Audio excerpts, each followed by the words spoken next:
Podeis assentar.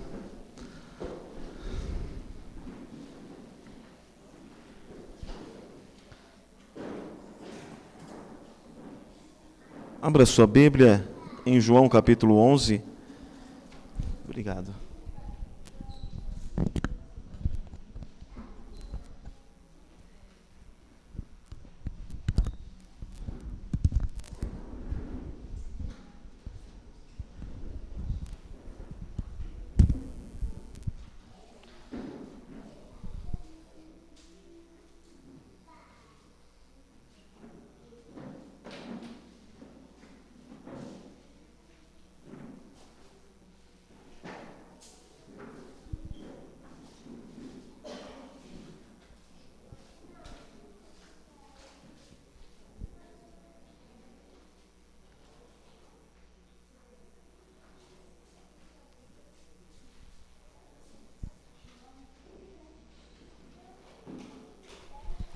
Vamos ler a partir do versículo 17.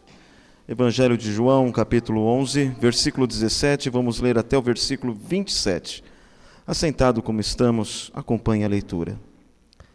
Note que até este ponto Jesus já havia recebido a notícia da morte de Lázaro.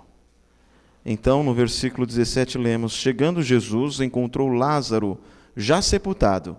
Havia 4 dias. Ora, Betânia estava a cerca de 15 estádios perto de Jerusalém. Muitos dentre os judeus tinham vindo ter com Marta e Maria para as consolar a respeito de seu irmão. Marta, quando soube que vinha Jesus, saiu ao seu encontro. Maria, porém, ficou sentada em casa.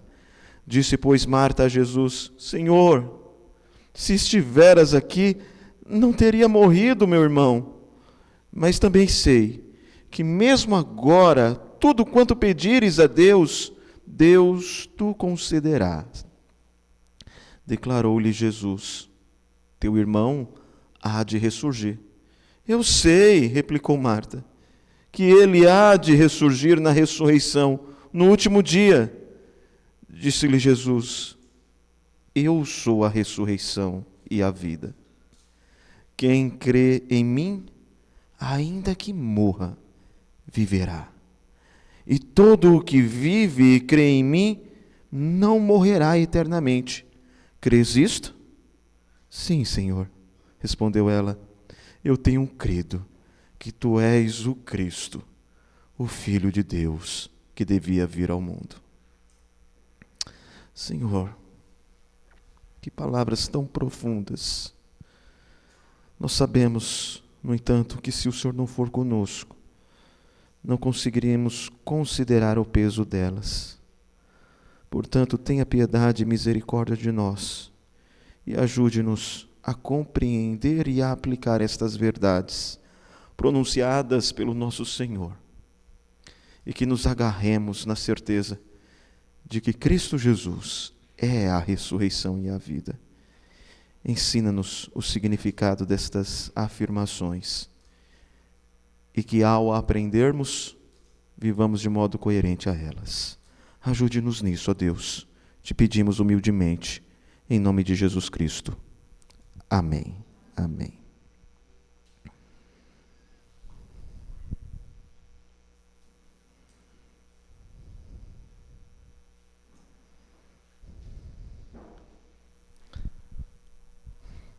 A certeza de que Cristo é o único que pode perdoar pecados, o único que pode dar a vida eterna, impulsionou homens de Deus a fazer coisas extraordinárias.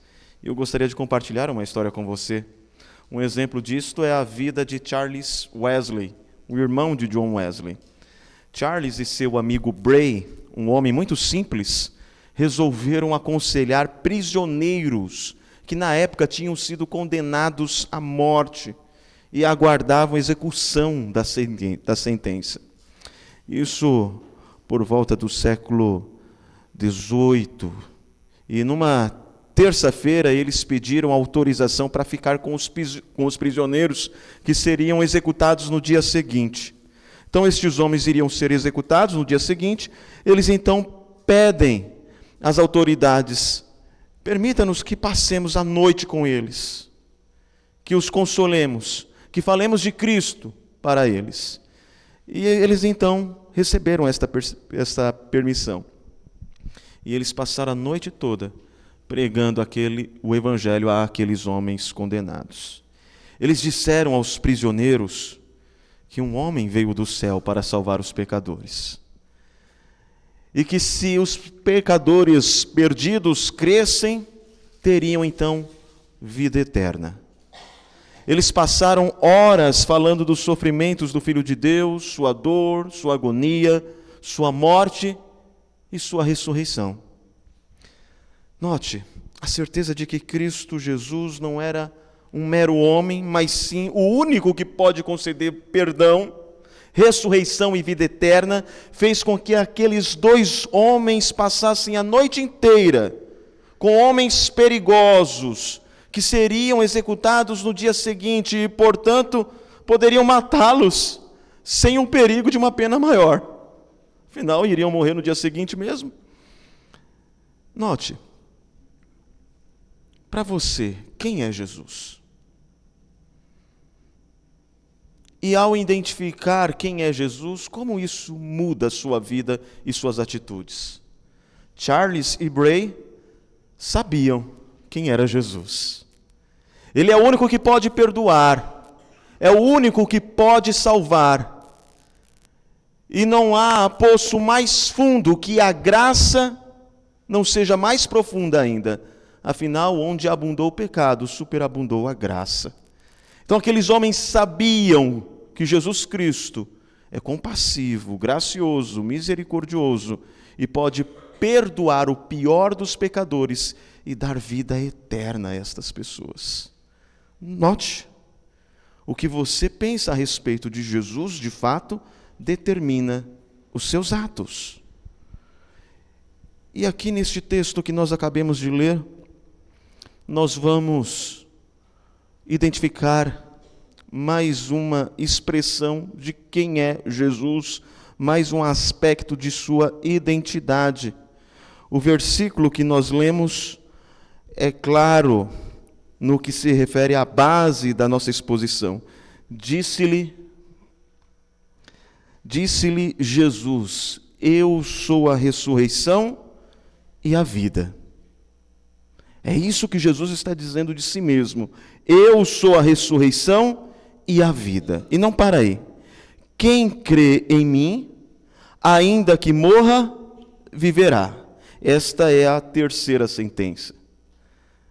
E todo o que vive e crê em mim, não morrerá eternamente. Ele então encerra este trecho perguntando a Marta: crês isto? Você crê de fato nisto, nestas palavras? E esta pergunta serve para nós também. Nós cremos de fato nisso? Então consideremos, primeiro, o que Cristo promete, Ele é. Eu quero refletir com você a respeito disso, sobre a identidade de Cristo Jesus. O que Cristo promete, Ele é.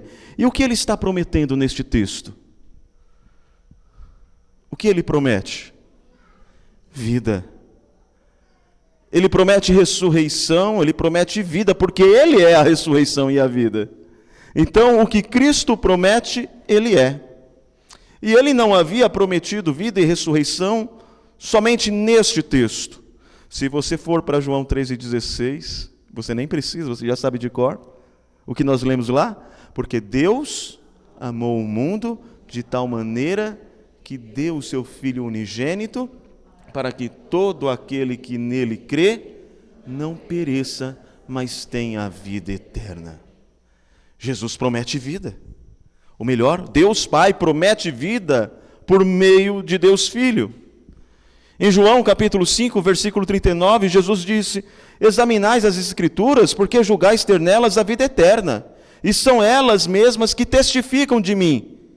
Mas, contudo, não queres vir a mim para terdes vida. As Escrituras não têm vida em si mesmas, Antes, elas apontam para aquele que é a vida, Cristo Jesus. E os judeus liam as Escrituras, mas não era claro para eles que as Escrituras apontavam para Cristo Jesus, a origem de toda a vida. Em João capítulo 10, versículo 28, nós meditamos ontem, Jesus disse que é o nosso bom pastor. Eu lhes dou a vida eterna, jamais perecerão, e ninguém arrebatará as minhas ovelhas da minha mão. Jesus promete vida. E ele faz isso porque ele é a origem de toda a vida. O que ele promete, ele é. Ele pode prometer vida porque ele é a origem de toda a vida. João capítulo 1, versículo 4, nós lemos: a vida estava nele, e a vida era a luz dos homens. Agora em João 11, 25, nós lemos: eu sou a ressurreição e a vida. Quem crê em mim, ainda que morra, viverá.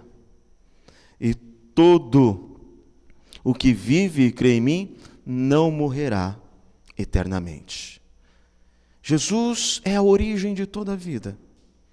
Da vida física. João 1, versículo 3, nós lemos: todas as coisas foram feitas por intermédio dele, e sem ele nada do que foi feito se fez.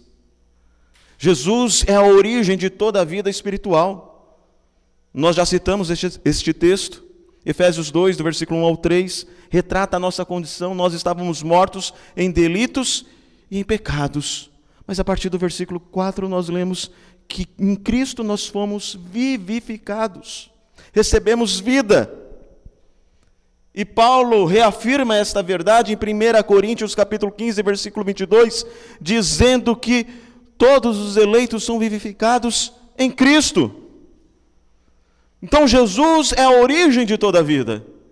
Por isso ele pode prometer vida. Não é uma promessa aleatória, uma promessa sem sentido ou fundamento. Não, a vida está prometendo vida àqueles que creem.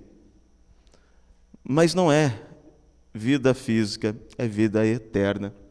Ele é sim o fundamento da vida física, mas ele nos promete vida eterna. Jesus é a ressurreição e a vida. E eu não sei se vocês notaram, mas perceberam que ressurreição vem antes de vida? Até você diz, tá, e daí? Qual é a diferença? Geralmente nós pensamos, eu vivo, morro e ressuscito. Mas Jesus começa diferente aqui, não é? Ele fala de ressurreição e depois vida. Opa, então a vida que ele está falando é aquela vida que vem depois da morte. É a vida que começa com a ressurreição. Que vida é essa? Vida eterna. Vida eterna. É dessa vida que Jesus está falando. É por causa da vida que flui de Jesus que depois da morte ressuscitaremos. É por causa da vida que flui de Jesus que depois da ressurreição viveremos para sempre. Jesus continua sendo o autor e o sustentador de toda a vida na eternidade. Ele é o pão da vida que nos saciará eternamente. Nós somos seres finitos. Nós precisamos de sermos de alguma forma alimentados para que a nossa existência continue. E Jesus será o pão da vida, e já é, dos eleitos durante toda a eternidade. Ele está prometendo ressurreição e ele está prometendo vida eterna depois da ressurreição. Viveremos para sempre, e para sempre ele será o pão da vida que nos nutrirá eternamente, sem cessar. Como asseverou William Hendricks, ele é a causa, a origem e a fonte da ressurreição gloriosa dos crentes e de sua vida eterna.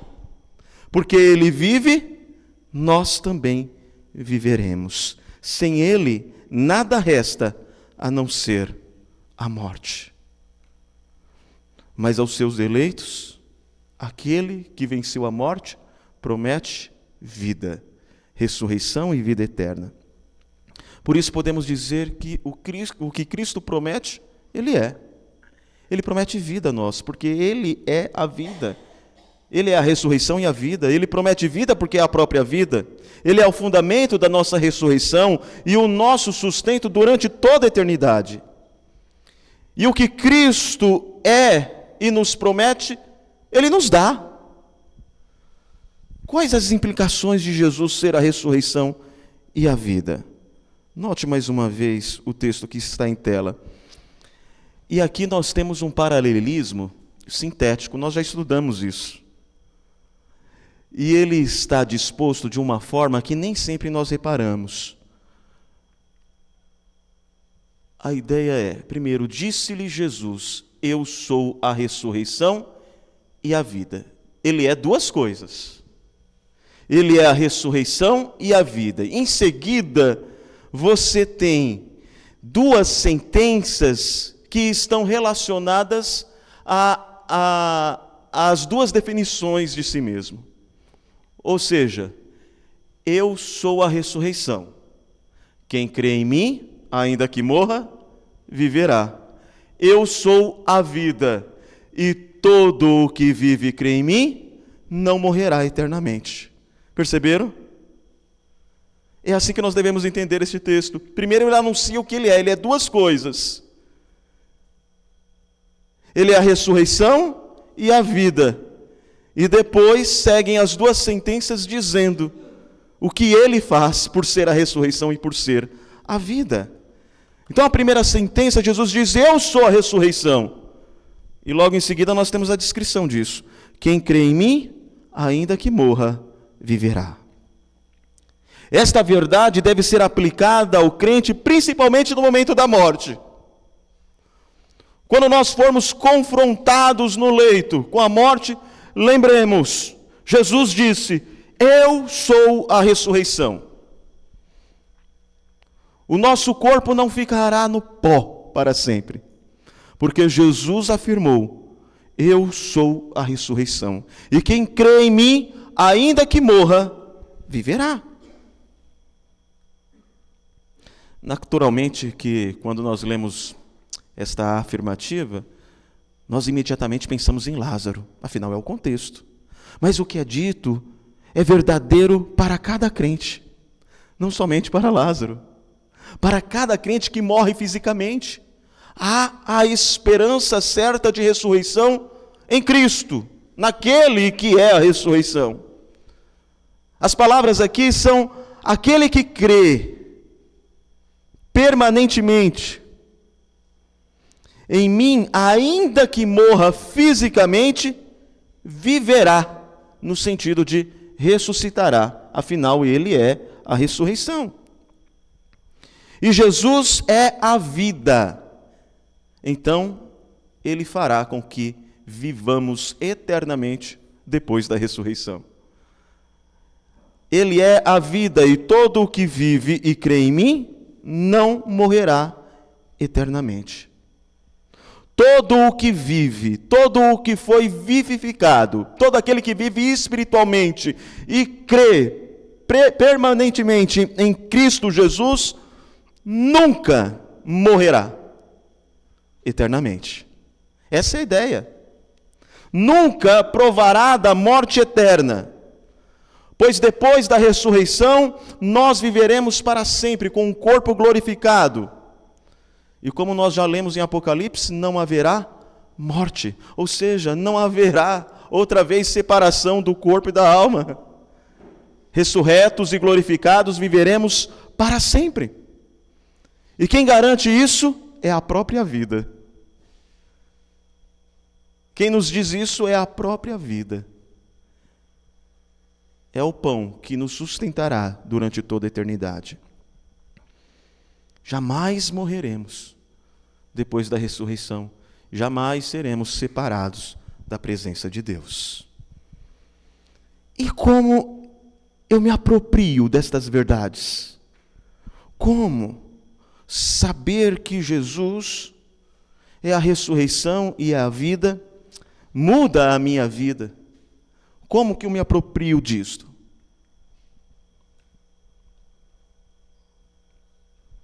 Note, Jesus diz no finalzinho: crês isto? Você crê isto? É pela fé que nós recebemos os benefícios eternos da parte de Cristo Jesus. É pela fé que nós recebemos a dádiva da ressurreição e a dádiva da vida eterna. E eu acho que logo em seguida nós temos uma das afirmações mais belas. Jesus pergunta a Marta: crês isto? E qual é a resposta de Marta? Sim, Senhor, respondeu ela. Eu tenho crido que tu és o Cristo, o Filho de Deus que devia vir ao mundo. Alguns comentaristas criam uma cena que dá a entender que Marta chega afoita, com o coração partido, angustiada, dizendo: Senhor, se o Senhor estivesse aqui, ele não teria morrido. Ela está aflita, angustiada, mas quando Jesus diz: eu sou a ressurreição e a vida, quem crê em mim, ainda que morra, viverá. E todo o que vive e crê em mim não morrerá eternamente. Crês isto? Parece que estas palavras trazem calma ao seu coração. Ela então responde: sim, Senhor, respondeu ela. Eu tenho crido, não é de agora.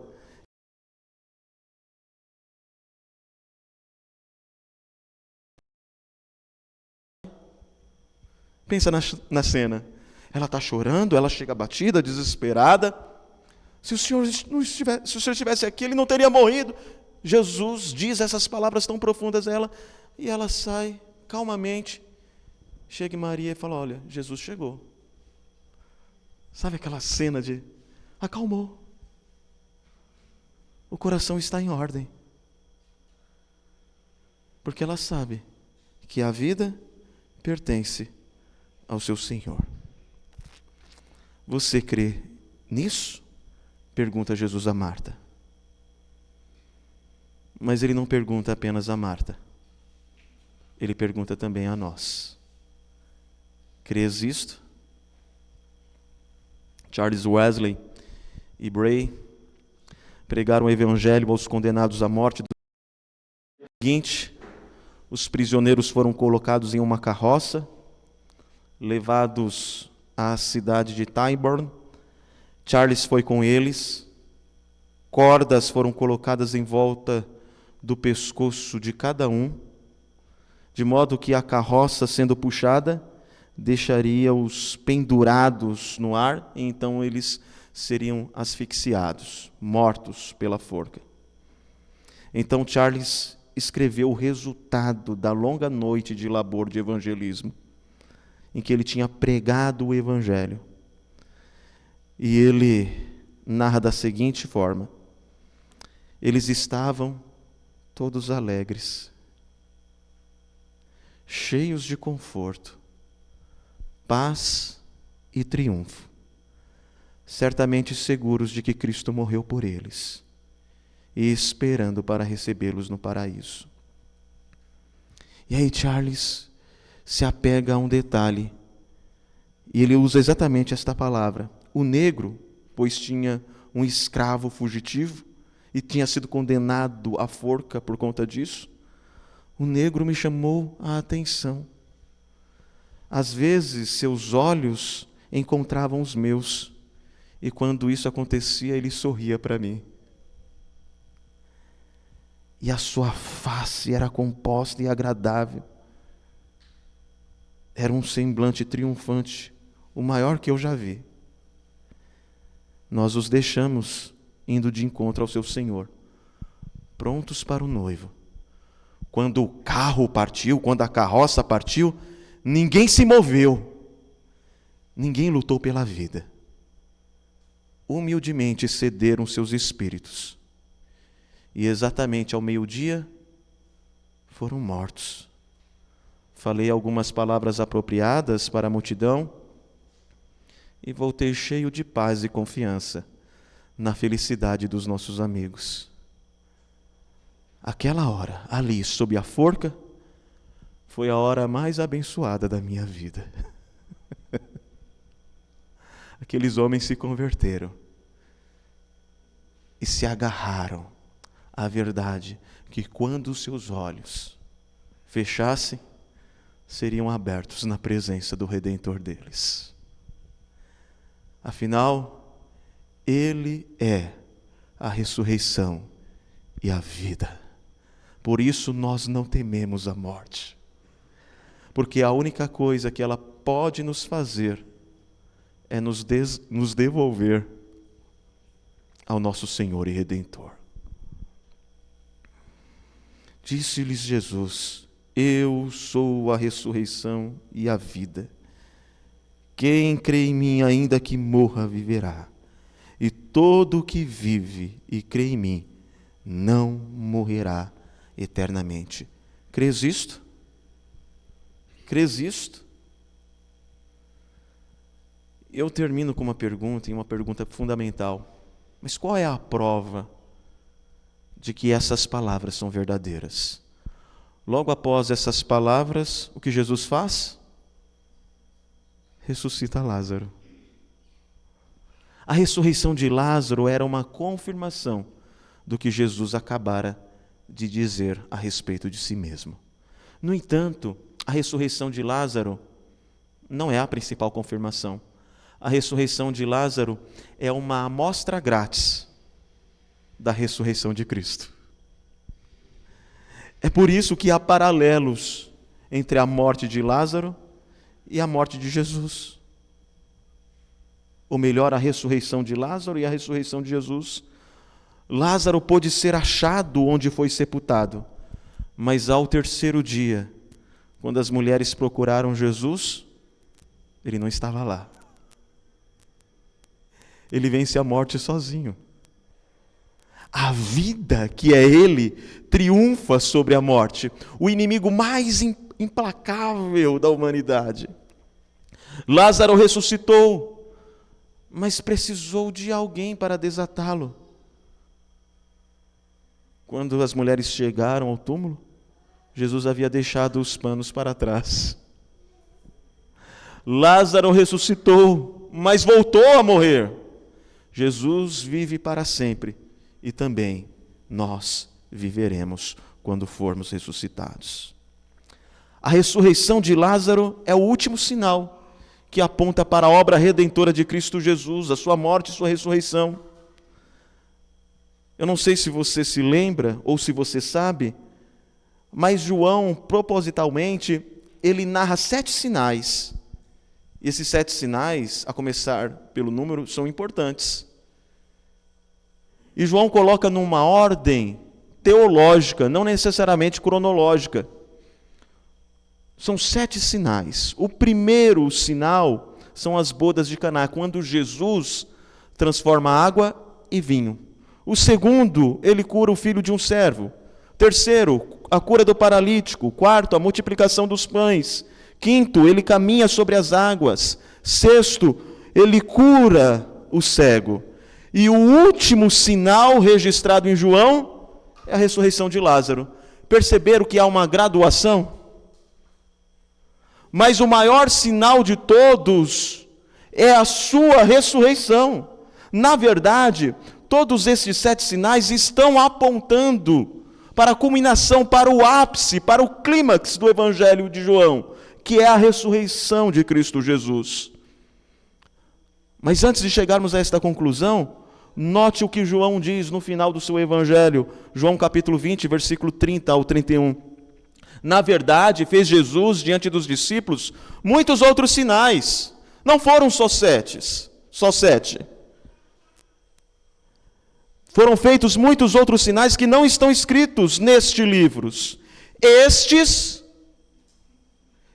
7, porém, foram registrados para que creais que Jesus é o Cristo, o Filho de Deus, e para que, crendo, tenhais vida em seu nome.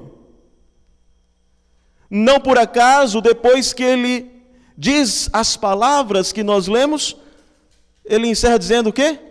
Crês isto?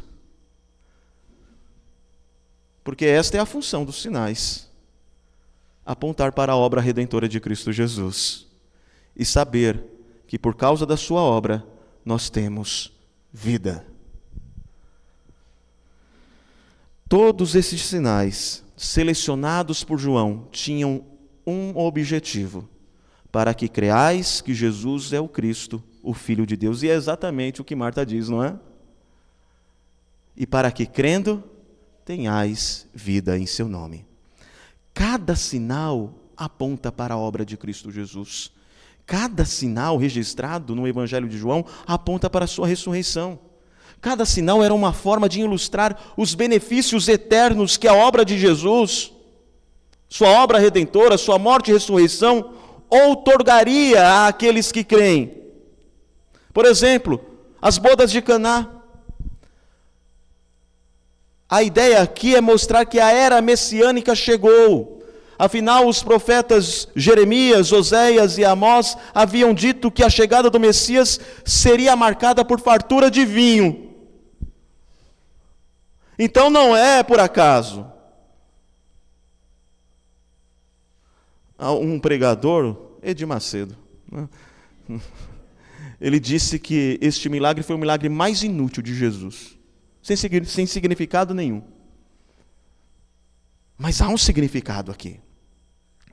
Jesus inicia, aos olhos de João, o seu ministério transformando a água em vinho, anunciando a era messiânica, pois o vinho é uma representação de alegria, de felicidade. E você lembra como Jesus fez isso? Lembra? Jesus estalou os dedos e aconteceu, foi isso? Não. O que ele faz? Ele pega 6 talhas de pedra. Quantas? 6. Não são 7. São 6. E essas talhas de pedra eram usadas onde? Para a purificação dos judeus. Eram talhas que, na verdade, são vasos enormes, difíceis de serem carregados. Mas ele faz questão de pegar 6. E essas talhas, esses vasos enormes, eram usados na purificação dos judeus. É como se ele estivesse dizendo: a antiga aliança não é suficiente para purificar. Ela só aponta para o purificador. Por isso que são 6, não são 7. E agora o Messias chega e transforma aquilo que é água em vinho, em algo superior, mostrando deste modo a insuficiência da antiga aliança para oferecer purificação plena e mostrar que, na verdade, a antiga aliança apontava para ele. Aí seguem os próximos sinais. A ideia aqui é que Jesus já inaugurou o seu reino, mas ainda não vivenciamos a sua plenitude. Mas quando nós vivenciarmos a plenitude do reino, todos aqueles milagres que nós vimos Jesus fazendo em João, eles terão um significado maior. Por quê? Lembra que eu citei? Logo depois das bodas de Caná, Jesus cura o filho de um servo. Na vida eterna não haverá doentes. Em terceiro lugar, ele cura um paralítico. Ou seja, não haverá doentes, não haverá pessoas limitadas com problemas em seus corpos. Ele multiplica os pães. Na eternidade não haverá fome. Ele anda sobre as águas, lembrando que na eternidade os nossos corpos não serão limitados. Ele cura o cego, mostrando que na eternidade não haverá trevas. Então ele ressuscita Lázaro, nos mostrando que a morte será extirpada para sempre. E a vida plena e eterna raiará por causa de Cristo. E a ressurreição é a garantia disso. Como Paulo disse, Jesus é as primícias. As primícias da nova criação, que é inaugurada a partir da sua ressurreição. Por isso que Paulo também vai afirmar em 2 Coríntios capítulo 5, versículo 17, aquele que está em Cristo, nova criatura é. As coisas velhas se passaram, eis que tudo se fez novo. Agora nós somos novas criaturas.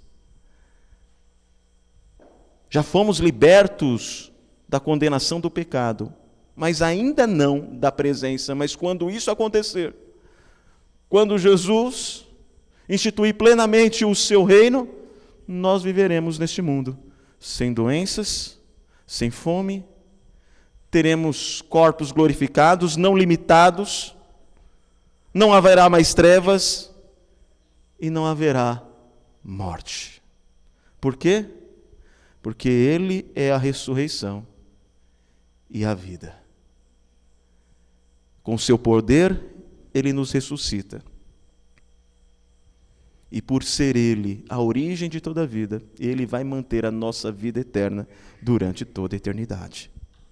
Deste modo, agora, o menor e até mesmo o mais fraco crente, face à morte, pode encará-la e dizer: onde está, ó morte, a tua vitória?